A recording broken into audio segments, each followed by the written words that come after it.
Fala pessoal, a pergunta de hoje é: de onde surgirá o anticristo? Pois bem, antes de nós respondermos essa pergunta, nós precisamos primeiramente saber quem é o anticristo.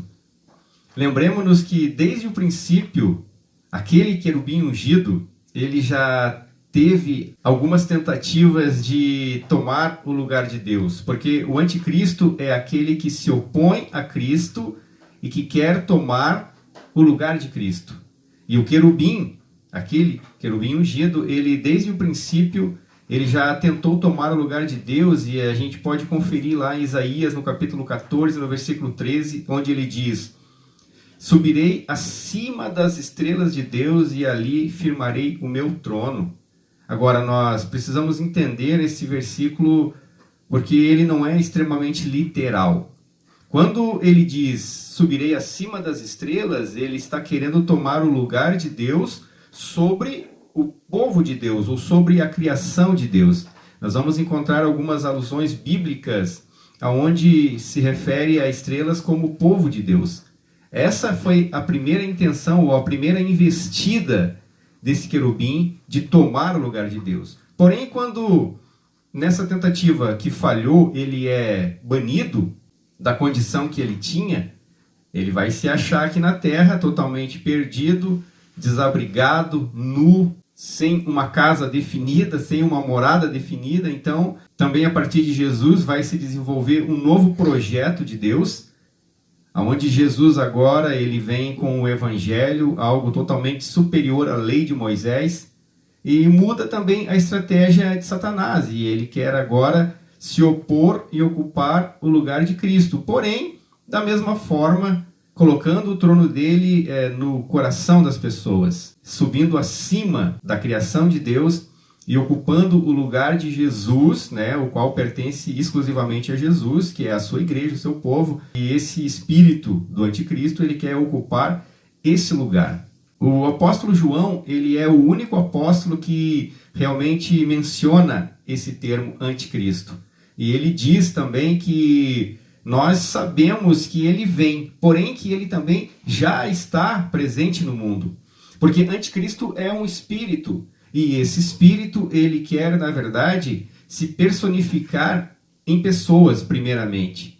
Se nós olharmos para Mateus capítulo 13, creio que a partir do versículo 23 ou 24 ali, Jesus ele usa a parábola do joio, porque o joio é aquilo que é o resultado da semente que foi lançada pelo inimigo, que é Satanás. Então, é uma formação de pessoas que estão no meio, que estão entre o povo de Deus. E o apóstolo João, ele vai deixar muito claro para nós que esse espírito do anticristo, que já está presente, ele se manifestou em alguns já desde o princípio. Então, no momento em que a igreja começou o seu trabalho da evangelização, o joio foi lançado, os anticristos tomaram ali o seu posicionamento, porque também foram formados por meio de uma palavra distorcida, de uma palavra mentirosa, que é o joio que foi lançado, e eles também conseguiram se infiltrar no meio da igreja.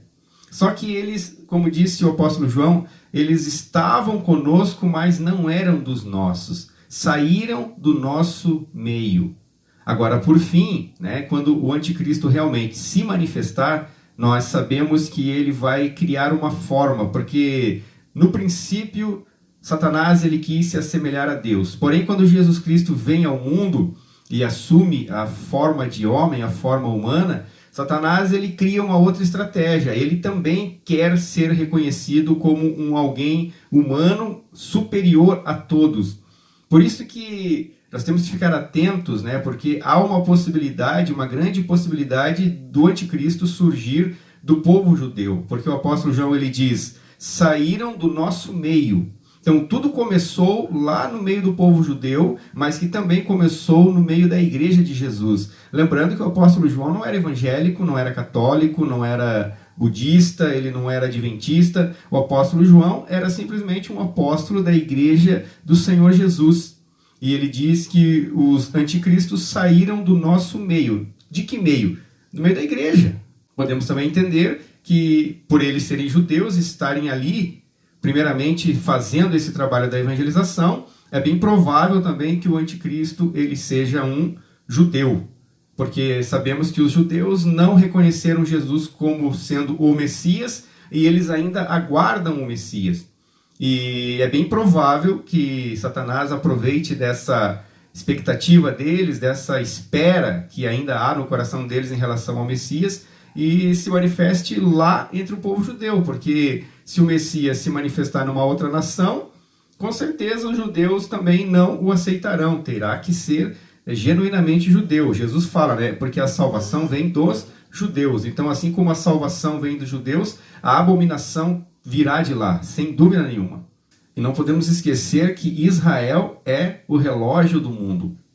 Então, o start, né, será dado a partir de Israel. E a igreja vai ter que estar muito atenta, olhando para Israel e olhando para os acontecimentos aos seus arredores, né? O Apocalipse ele é muito rico e são assuntos muito complexos de se tratar, e que se eu fosse entrar em cada detalhe que está vindo na minha mente agora aqui, eu faria um vídeo de algumas horas. Mas eu preciso concluir esse vídeo dizendo para vocês que é bem provável que o anticristo ele surja do meio do povo judeu. Eu vou dizer assim que eu tenho 99% de certeza que o anticristo surgirá daqueles lados lá, até para que ele seja aceito primeiramente pelo povo judeu. Mas para que possamos então concluir esse assunto, né, e que espero eu que fique claro na tua mente, e se não ficar tão claro também é da minha intenção que você pesquise, que você também vá atrás de informações e olhe para essas informações que eu passei aqui, analise elas e também chegue à tua conclusão com muito cuidado, é claro. Porque uma hora ou outra isso vai acontecer e sabemos que o cenário está sendo formado para isso. Lembrando também que quando o anticristo se manifestar, isso diz respeito a uma manifestação que será global, que será mundial. Não dá para a gente olhar aqui para qualquer outro país e dizer, ó, está acontecendo alguma coisa ali, isso é uma evidência do fim. Não, a evidência do fim, ou as evidências do fim, elas tratam de acontecimentos a nível mundial. Porque hoje você vê que existem crise em algumas nações, ao passo que outras estão muito bem. A própria pandemia que nós tivemos aí, por fim, ela já foi um aviso, né? Um aviso de que as coisas começaram a tomar proporções a nível mundial. E agora é só nós ficarmos atentos para aquilo que está por vir, para que nós não sejamos pegos de surpresa.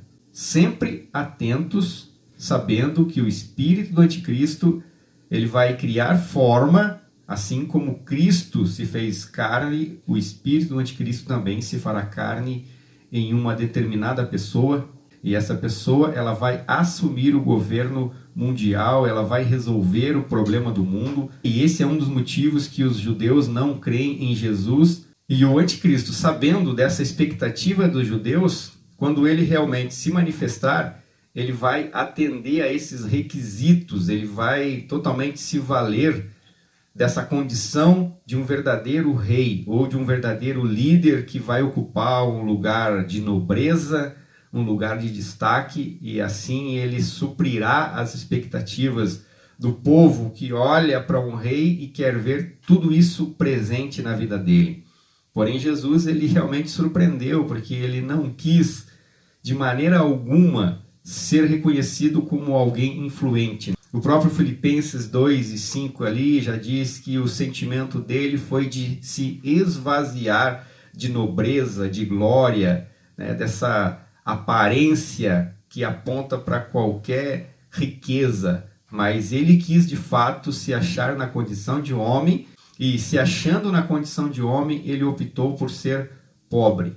Pobre do ponto de vista humano, social, mas rico na graça, no poder e na glória de Deus. Eu assisti um vídeo outro dia e alguns deles diziam que Jesus não pode ser o Messias, porque o Messias, quando vier, ele resolverá o problema ou os problemas do mundo, e Jesus não resolveu nada, segundo eles, né? Os próprios apóstolos de Jesus esperavam que Jesus restaurasse o reino a Israel. Lá no livro de Atos eles deixam isso muito claro. Restaurará Deus nesse tempo o reino a Israel? E Jesus diz: não vos compete saber tempos e épocas que o Pai reservou pela sua exclusiva vontade, mas recebereis poder ao vir sobre vós o Espírito Santo e sereis minhas testemunhas tanto em Jerusalém quanto na Judéia, Samaria e até aos confins da terra. Jesus não foi enviado por Deus para resolver os problemas políticos, sociais desse mundo. Jesus veio, como diz lá no livro de Mateus, ele veio para livrar o homem dos seus pecados. Os judeus esperavam um rei que viesse na condição de nobre e ele nasceu na condição de pobre. Reis não são pobres na concepção do mundo inteiro, vamos dizer assim. E os judeus, de maneira alguma, puderam reconhecê-lo como rei por essas condições aí que ele assumiu em se tornando homem. Mas nós sabemos que ele é o verdadeiro rei, o rei dos reis, aquele que era, que é e que há de vir. Então é isso, pessoal. Um grande abraço a todos e que Deus abençoe a todos em nome do nosso Rei Jesus. Amém.